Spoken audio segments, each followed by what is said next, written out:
You're now watching the Danny Mac Podcast on the Bet Rivers Network.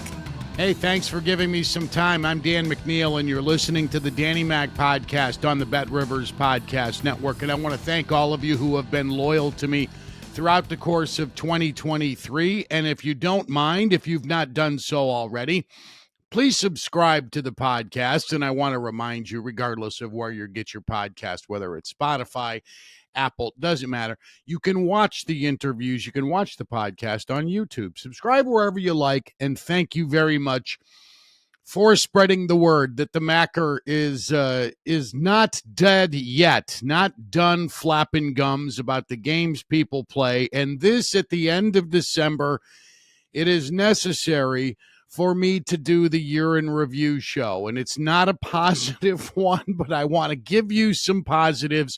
And what could be more encouraging than Connor Bedard's performance in the Blackhawks overtime win over Winnipeg Wednesday night, 2-1 is the final. Bedard scored his 14th and 15th goals of the year, the game winner, 2 minutes and change into overtime, all from the deep slot, the snapshot, just a thing of beauty. But the Hawks, only one team in the West has fewer points than the Hawks do right now, I think. So it's a tough putt long term. But anyway, there's reason to be excited about the future. Maybe not necessarily this spring, but a spring in your future will include a playoff team. Whether it'll be the Hawks or the Bulls first, I'm not quite sure. 2023 in the rearview mirror is a good thing for all of us. A couple of quick positives. The player of the year in Chicago is without question Cody Bellinger of the Cubs. He was the National League's comeback player of the year winner. His OPS was 882 or something like that. He drove in 97 runs. He batted 307. He willed that team to victory on occasion when they needed it, and was the biggest reason why the Cubs were the best team in baseball for 3 or 4 weeks of the 2023 season. Of course, the season falls short, even though nobody had high expectations going in necessarily. The Cubs did finish 4 games above the 500 mark. Since, however, the biggest acquisition has been manager Craig Counsell. That's the big move for the next season. They've got a great coaching staff and very smart people. They tested well when they were young. They got accepted into fancy colleges. The White Sox, you know their story. It was dreadful. They finished 40 games below the 500 mark, a PR nightmare. Jerry Reinsdorf gives the middle finger to the few fans who remain of this team nearing the end of the calendar year when he threatens to go to Nashville. And if the Sox decide they're going to go to Nashville, man, I don't even know if it's going to make much of a fuss. I suppose we will feel sad for a little while when that happens. It's not going to happen anytime soon, and it's likely Nashville will get an expansion team. And the White Sox will remain Chicago, but just a nightmare of a year for the White Sox. And the Bears were not a playoff team officially in 2023 because that's when each season ends now, the regular season spilling into January these last few years. That's the case again this year. The Bears playing the Packers in Week 18, their 17th game. That's following this week's game against Arthur Smith and the Atlanta Falcons. Boy, what a way to ring in the new year, huh? Bears and Falcons on Sunday. So the Bears finished 3-14, and they wasted August. They wasted September. Matt Eberflus likely in the midst of saving his job with the way the defense has performed the last 7 or 8 weeks. And I don't grit my teeth over that as much as I did. And maybe it's because I'm accepting the fate that is down the road, that is Eberflus's survival. But I think the arrival of Montez Sweat has given some people reason to feel radically better about where the Bears are defensively moving forward. And once Sweat was added to the mix, the big free agent signings of Tremaine Edmonds and Edwards the linebacker, TJ Edwards, were more prevalent. They performed at a higher level as well, and the Bears have taken it over a lot more consistently. They have been a good defensive team. Really love the way Kyler Gordon has played. He has impressed me as much as anybody on the Bears defense this year.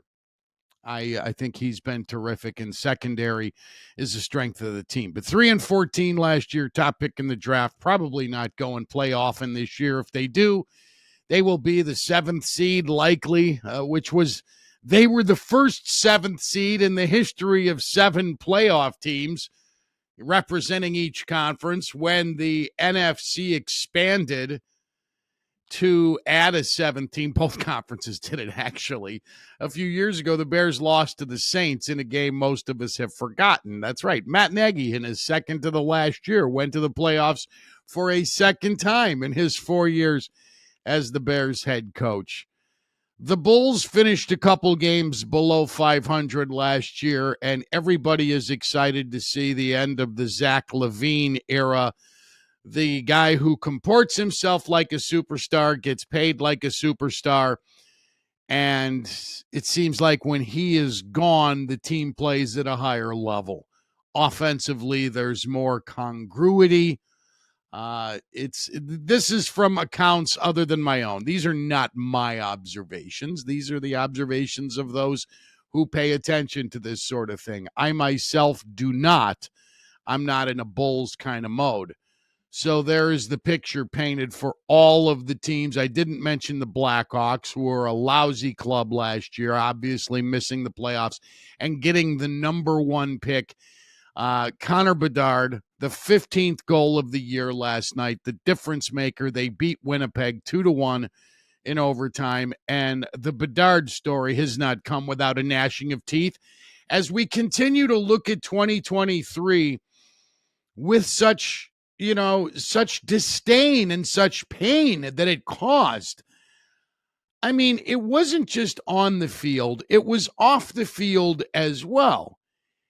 It was Corey Perry and his departure from the Blackhawks and the embarrassment that caused the organization and the potential for damage to an 18-year-old ego and their budding superstar. The obituaries that came with this year also came with sour feelings because they involved people who were very human. Bobby Hull, when he died back in February, and Rocky Wirtz, and the recanting of Hull as a spousal abuser became the lead story, not Bobby Hull has passed away. It was all about what he did when Richard Nixon was in office. For Christ's sake, Rocky Wirtz, everybody wanted to point immediately. I shouldn't say everybody. A high percentage of people wanted to point immediately to how the Blackhawks dropped the ball colossally from a moral and ethical standpoint regarding Kyle Beach. Yes, we know that. Is that the lead? Rocky Wirtz is the best owner in Chicago history in my lifetime, and everybody painted him as the devil as well. When Bobby Knight died, although that's more of a national figure than it is local, there were a lot of ties. Isaiah Thomas, of course, from the 76 perfect team, Chicago guy. There was grave dancing involved there. Pat Fitzgerald, fired as Northwestern's football coach, painted by many people as the college football antichrist. Man, I don't think it's exaggerating to suggest if you wanted to give the 21st century in Chicago sports an enema, you stick the tube in the ass of 2023. Really. Every team missed the playoffs. Most teams embarrassed themselves along the way. The Cubs were the only team that didn't. And they fell short. It was a year of gnashing teeth and calling names and pointing fingers and looking forward to the future that didn't include the current participants at the highest levels on every team in town.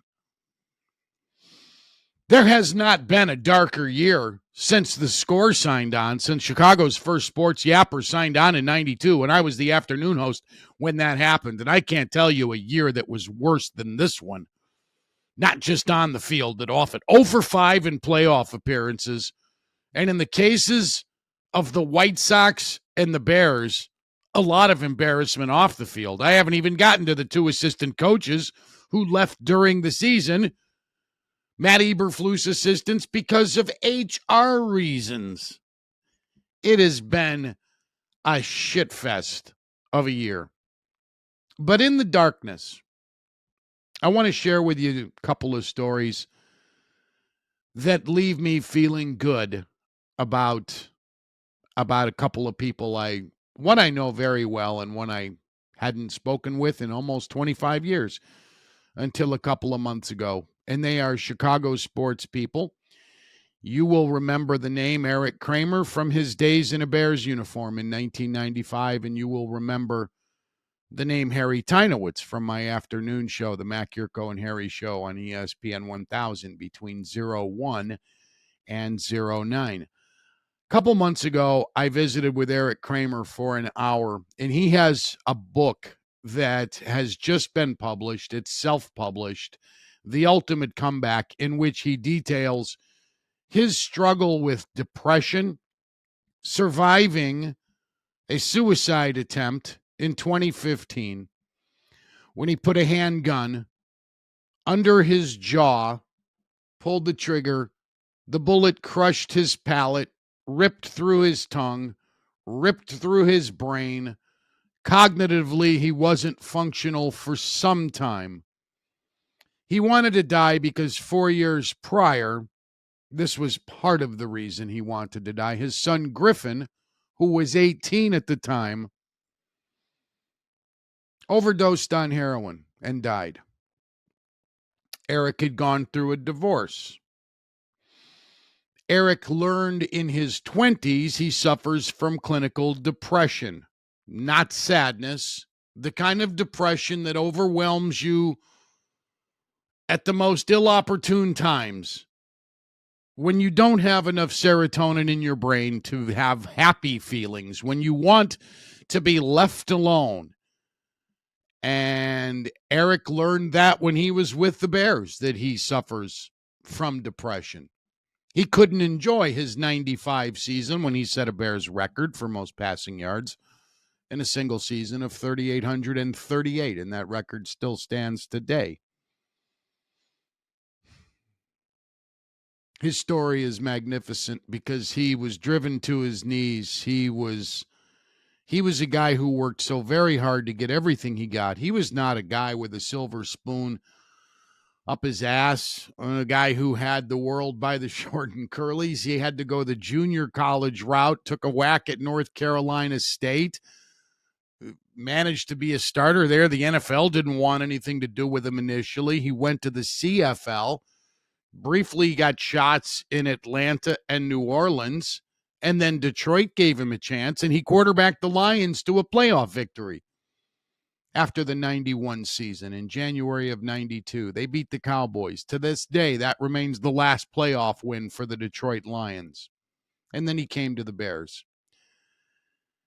But his journey, he's had to battle his entire life, and you wouldn't recognize it. You would look at Eric Kramer and you would see this guy in his late 50s who was handsome, who was a former professional athlete, and it would be easy for you to judge, as I did when I met him years ago, a book by its cover and think this guy's had it all his life. This guy's had, he's had looks, he's had talent, he plays the part of superstar, but his world was not that growing up, nor was it that as a young professional athlete or before he got to the NFL.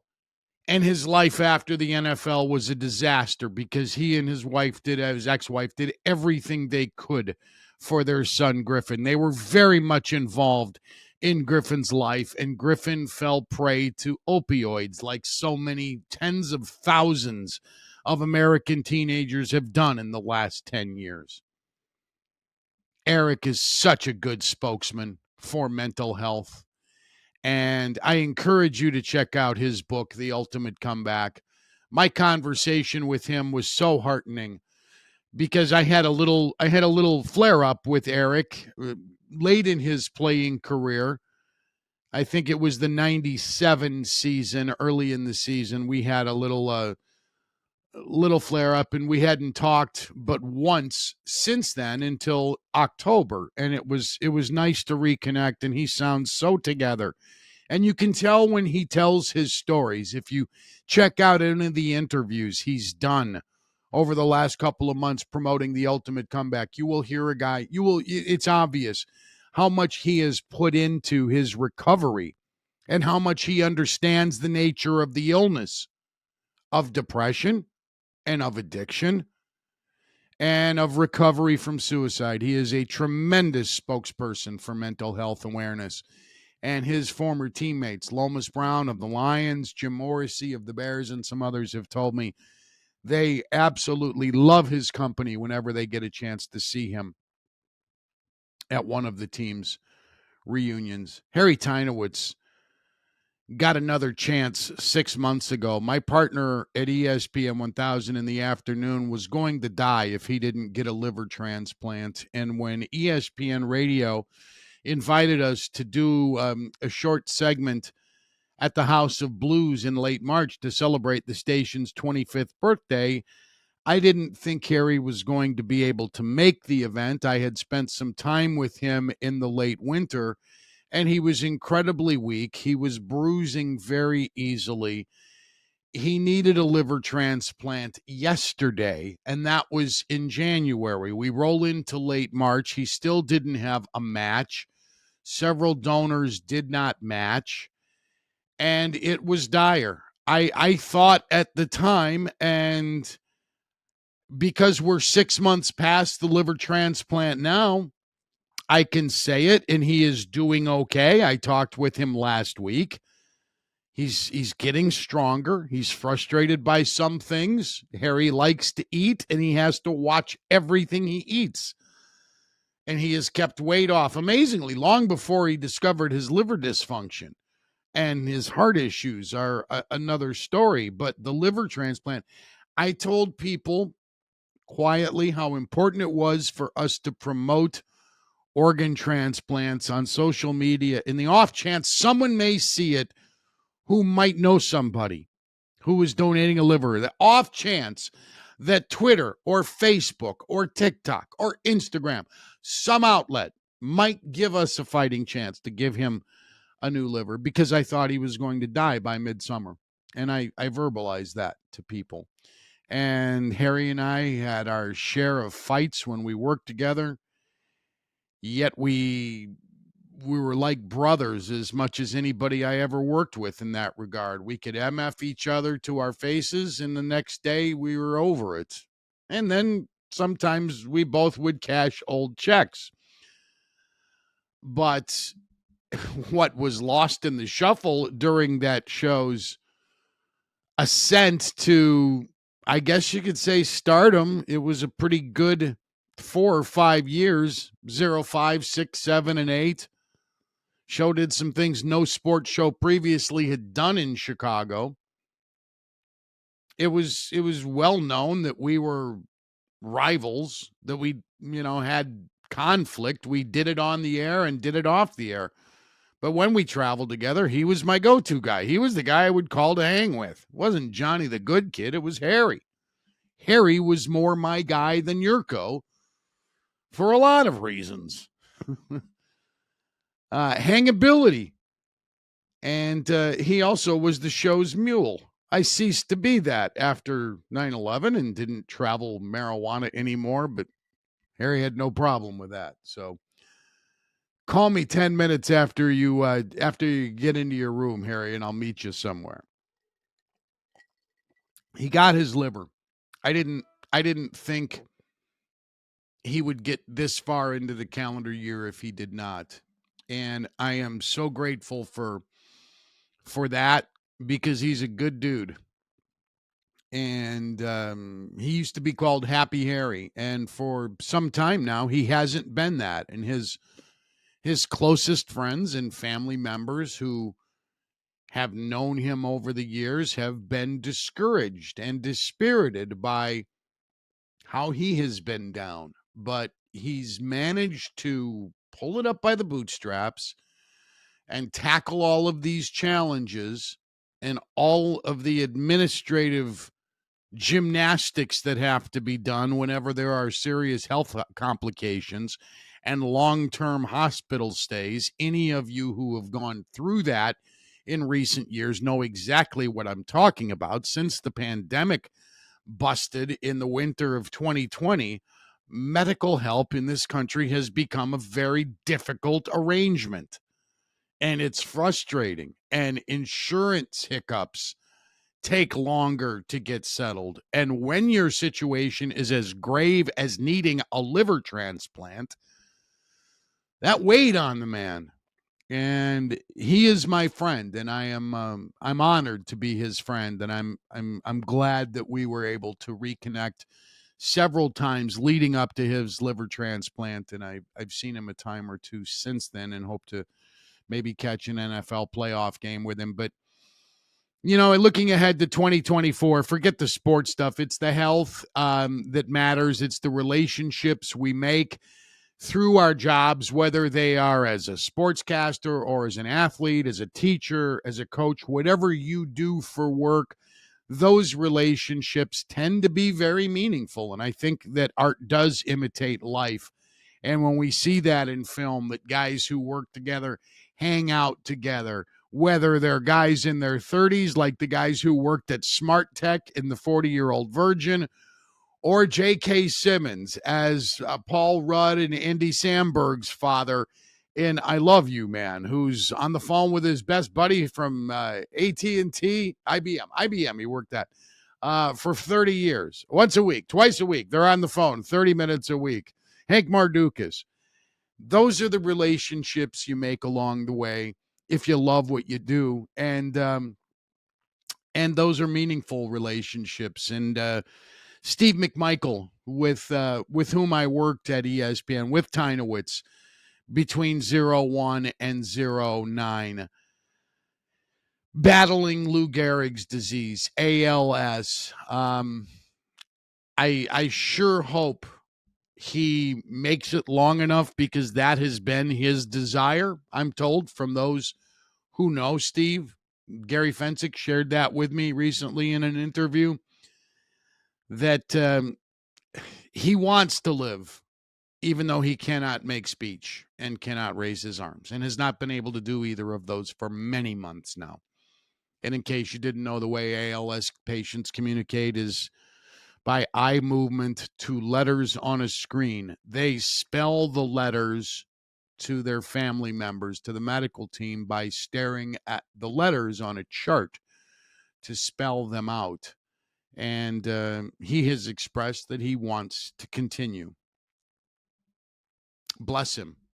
He embodied what the Chicago Bears franchise was supposed to be all about. He's one tough son of a bitch, and I was proud to be his friend. I want to wish all of you a happy new year and all of the best for you and your family in 2024. I hope sports brings you joy over the new year. I hope the college football playoff is exciting and nobody has any serious injuries, whether they're going to the NFL or never going to play on Sundays. It doesn't matter.